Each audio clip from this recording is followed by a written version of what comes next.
Todos, espero que todos estejam bem. Eu sempre falo no começo da palestra, né, que eu não sei fazer palestra. Apesar de ter feito curso, um monte de coisa, mas eu falo que eu não tenho esse dom. Mas eu aceito fazer palestra, porque eu falo que tudo que é me dado, né, que o centro espírita, que as pessoas do meio espírita dão de tarefa na minha mão, eu acredito que é algo que eu tenha de desenvolver. Então, por isso que eu aceito. E eu sempre, quando vou fazer a palestra, eu peço ajuda da espiritualidade amiga para achar um tema e desenvolvê-lo da melhor forma. E com essa não foi diferente. Hoje o tema será reflexão sobre o perdão. E eu fico insegura, né, porque eu falo, opa, veio à mente, reflexão sobre o perdão. E eu fico, será que reflexão e perdão é o que eu acho que é? Então, normalmente, em todas as palestras, eu vou e procuro no dicionário o significado daquela palavra, né? A etimologia da palavra, para ter certeza se aquilo lá é aquilo que eu estou pensando. E com essa não foi diferente. Então, para evitar erros, lá fui eu no dicionário e procurei as duas principais palavras, reflexão e perdão. Reflexão no dicionário, a primeira definição foi ato ou efeito de refletir-se. Eu saí do nada e fui para lugar nenhum, né? Depois tem duas outras definições. Concentração do espírito sobre si próprio, suas representações, ideias e sentimentos. E a outra definição, virtude que consiste em evitar a precipitação nos juízos, a imprudência, a impulsividade na conduta. Então eu interpreto que reflexão, o que é?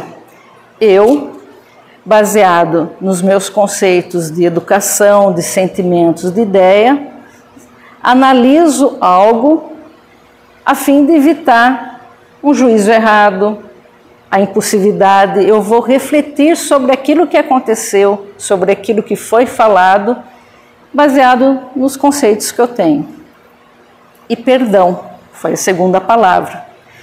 Essa palavra, quer dizer, esse verbo, né? A palavra perdão vem do verbo perdoar, que vem do latim perdonare, que é a junção de per, completamente, inteiramente, e donare, que é dar, conceder. Ou seja, perdoar significa que eu dou completamente ou dou de modo pleno algo a alguém. Então vamos lá à nossa palestra. Para que eu perdoe, algo estranho me aconteceu, né? Ou eu ouvi algo que me magoou, eu ouvi algo que me chocou, eu senti algo que me perturbou. Enfim, eu senti algo que aconteceu algo que me causou ressentimento contra alguém, né? E esse ressentimento, esse sentimento, que talvez eu tenha ocasionado pelo ato de alguém, gerou em mim vários outros sentimentos. Sentimentos de humilhação, de raiva, de ódio, de indignação, de humilhação, até de desejo de vingança contra essa pessoa. Por outro lado, nós também falamos algo que perturbou alguém, nós fizemos algo que chocou alguém, nós também fizemos algo estranho que gerou um sentimento estranho em alguém. E nesse alguém também gerou um sentimento de inveja nem tanto, né? De humilhação, de ódio, de desejo de vingança, tudo contra nós. Porém, algumas vezes, nós respondemos às atitudes da vida de forma automática, né? Foi assim que aconteceu comigo, é assim que eu respondo, foi assim que eu aprendi. Mas hoje nós, que estamos aqui há algum tempo, assistindo palestras, estudando, aprendendo e praticando algo novo, nós temos que dar respostas mas baseadas numa forma cristã, numa forma mais fraternal. Eu sempre dou exemplo que quando algo nos ofende, eu tenho de procurar o motivo dessa ofensa em mim. Por quê? O que o outro fez que me magoou, por que me magoou? Eu esperava muito dele, eu não esperava nada dele. O que aconteceu em mim que o ato do outro causou algum sentimento estranho? Normalmente, eu sempre dou exemplo que todos nós somos seres, somos espíritos em evolução. E o exemplo que eu dou é que todos nós estamos numa mesma estrada. Imagine uma estrada enorme. E todos nós estamos caminhando nessa estrada e essa estrada se chama evolução.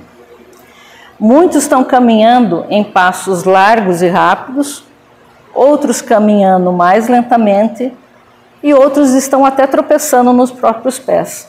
Mas todos nós estamos caminhando nessa estrada da evolução. Baseado nisso, todos nós temos a oportunidade de evoluir. Tem um livro que eu gosto muito e que eu indico, se vocês puderem ler, que é Os Transtornos Mentais, da Solie Schubert. E eu fiz alguns recortes de algumas frases dela. Nesse livro, Transtornos Mentais, tem um capítulo específico para o perdão. E ela cita assim: o perdão é um ato que envolve razão e emoção. Então, quando algo acontece que nos ofende, a gente é tomado pela emoção. É a dor, é a humilhação, é a vergonha, é a raiva, é a decepção, é a indignação. Só o tempo permitirá diluir a intensidade das emoções. Só o tempo dará espaço para a razão. E quando será esse tempo? Somos espíritos em evolução. Se sabemos que tivemos vidas passadas e com certeza teremos vidas futuras pelo processo de reencarnação, que é um dos pilares do espiritismo, a reencarnação, nada nos acontece por acontecer. E também não vamos achar que o que me aconteceu foi um resgate das vidas passadas. Não, isso é só especulação. A gente só vai saber se foi ou não foi quando a gente estiver lá na pátria espiritual. Então, eu sempre dou a dica: se algo está acontecendo comigo, eu tenho de tirar a melhor lição possível nesta vida, né? Eu sempre digo também que quando algo me acontece repetidas vezes, é uma lição que eu não aprendi. E Deus, a espiritualidade amiga, está me permitindo passar por aquilo novamente para que eu aprenda aquela lição, né? Eu não estou falando que a gente vai ter de sair daqui e brincar de ser feliz. O pessoal da minha idade sabe, né? Já deve ter lido o livro da Poliana.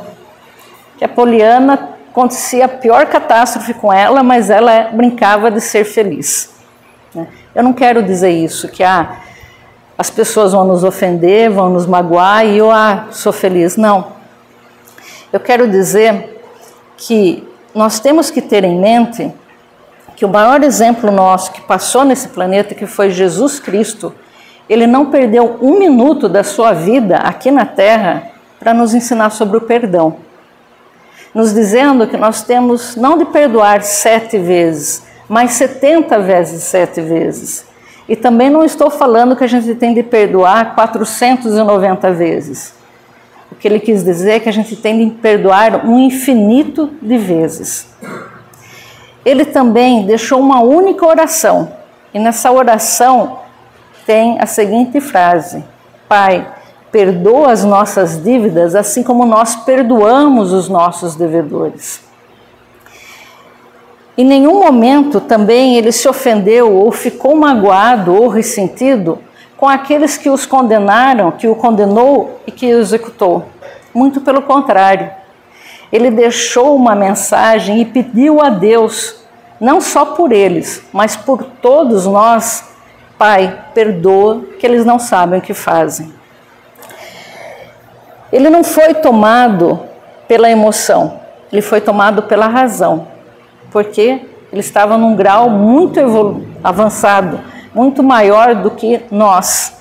Desde 2024 anos atrás até agora, ele sempre foi muito mais elevado do que todos nós. Allan Kardec também, nas obras póstumas, ele deixou gravado o seguinte, que quando sobrevinha uma decepção, uma contrariedade qualquer, ele se elevava em pensamento no mundo dos espíritos e se colocava lá, naquele alto, num ponto alto em pensamento, e todas as misérias da vida passavam sob os seus pés, sem o atingir. E ele falou que tão habitual se tornara esse modo de proceder, que os gritos dos maus jamais o perturbaram. Então, Bia, você quer dizer que nós temos de sair desta palestra hoje agindo igual Jesus Cristo ou Allan Kardec? Não. Né? Jesus Cristo, como foi falado, ele estava no estágio evolutivo muito maior do que o nosso. Allan Kardec também sabia que ele tinha uma tarefa enorme a ser feita, né, que era decifrar, que era codificar os ensinos dos Espíritos para nós e deixar esse legado que ele deixou. Mas eu arrisco dizer que Jesus Cristo chegou aonde chegou, a esse grau evolutivo, porque ele deve ter passado pelo mesmo que nós passamos. E ele aprendeu muito rápido do que nós, que o perdão é a forma mais, é o caminho mais fácil para exprimir o amor, a liberdade e a evolução.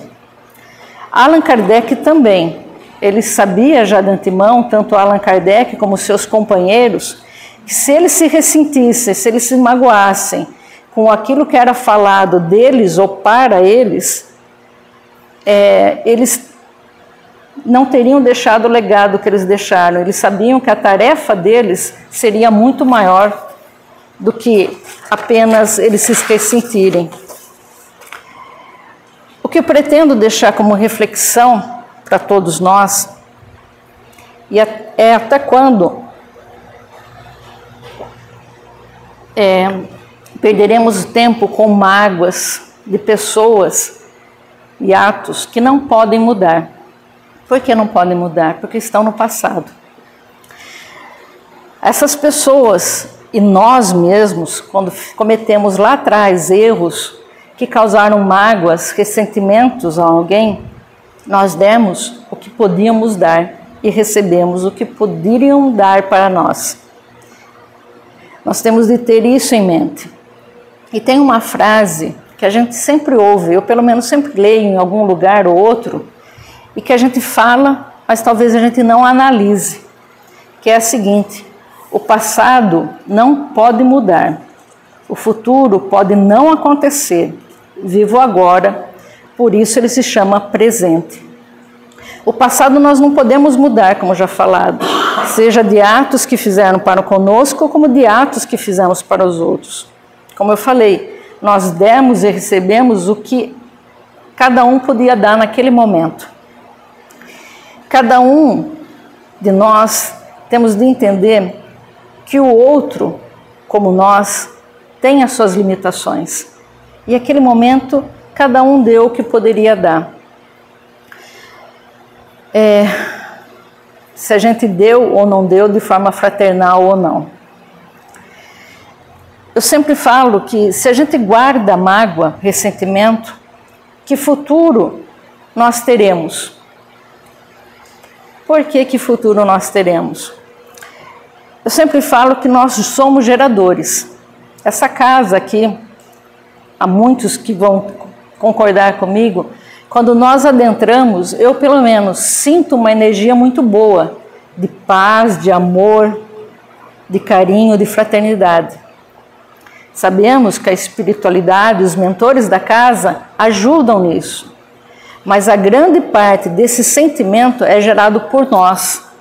Nós doamos, geramos esse sentimento quando adentramos nessa casa, de sentirmos a paz, de revermos amigos, pessoas que passaram pela nossa vida estão aqui. Então é um momento de confraternização e todos nós emanamos esse sentimento bom. O que eu quero dizer com isso? Nós geramos energia. Se eu gero uma energia negativa, de ódio, de mágoa, de ressentimento, de não perdoar o que me fizeram lá atrás, que não pode ser mudado porque está no passado, eu estou gerando em mim esses sentimentos. E lá, no momento derradeiro, quando eu tiver a libertação do meu corpo físico, como que eu vou chegar lá com essa energia? Eu vou perceber que talvez eu fui dura demais, ou nós fomos duros demais com aquelas pessoas que cometeram erros conosco. E como falado, eles deram o que poderiam dar. E depois nós vamos ver e tentar entender o porquê eles fizeram isso. Nós também temos de nos perdoar dos erros que nós cometemos lá no passado, que também nós não podemos mudar. Nós demos, como já falado, o que podíamos dar naquela época. E essa energia negativa, ela vai gerar, com o tempo, desequilíbrio físico e espiritual. E aí, na pátria espiritual, eu vou chegar e ter a lucidez de falar por que eu carreguei tanto tempo isso? Por que eu gerei essa energia negativa? Por que eu não perdoei? Qual o motivo que foi que me levou a não perdoar?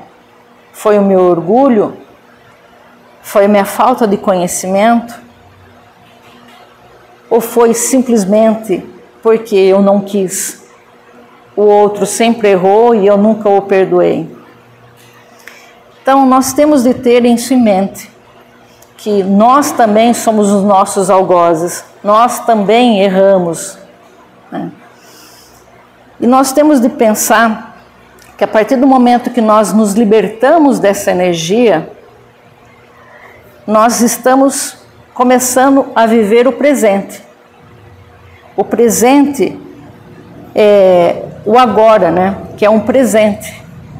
Porque a partir do momento que eu me liberto de toda essa energia negativa, que eu começo a compreender, ou talvez tentar entender o que o outro fez, talvez eu diminua essa carga negativa, esse sentimento, porque eu estou me colocando na situação do outro. E pedimos também que o outro também se coloque na nossa situação e entenda que também nós podemos dar apenas aquilo que nós demos, por N situações. Todo esse processo de perdão e auto-perdão faz parte da reforma íntima. E a reforma íntima, eu sempre dou exemplo, que a reforma íntima, ela é contínua, ela é diária. Eu não vou chegar hoje à noite, rezar para dormir e pedir para fazer a reforma íntima e amanhã, né, eu sempre dou esse exemplo, e amanhã eu acordo gratiluz para todo mundo. Não, né? A reforma íntima é diária, é eu saber as minhas limitações e saber também que os outros têm suas limitações. É o processo de eu caminhar mais leve, é o processo de eu me libertar, de nós nos libertarmos das amarras que nos prendem ao passado. Aquelas amarras mais duras, aqueles traumas, aqueles perdões que nós não demos com o tempo. E saliento também que perdoar não significa esquecer o que aconteceu, que fizeram conosco, ou esquecer o que nós fizemos com o outro. Isso se chama amnésia ou Alzheimer. Não é esquecer. É simplesmente você entender, como já falado, que cada um deu naquele momento o que poderia dar. Então, eu vou plagiar novamente um trecho da Sueli Schubert do mesmo livro de Transtornos Mentais. Ela cita o seguinte: como dito em filmes, amar é não ter que pedir perdão. O amor puro, o amor fraternal, é saber que assim como o outro, nós também estamos num processo de evolução. E ela completa dizendo que o perfeito amor não é magoável. Quem vive o perfeito amor ama. Então, se nós estamos trabalhando na nossa reforma íntima, se nós temos o conhecimento que a nossa vida não acaba com esse corpo material, que prossegue, que continua em inúmeras formas, né, inúmeras vezes, localização desses planetas e mais, porque eu vou não perdoar e não me auto-perdoar, né?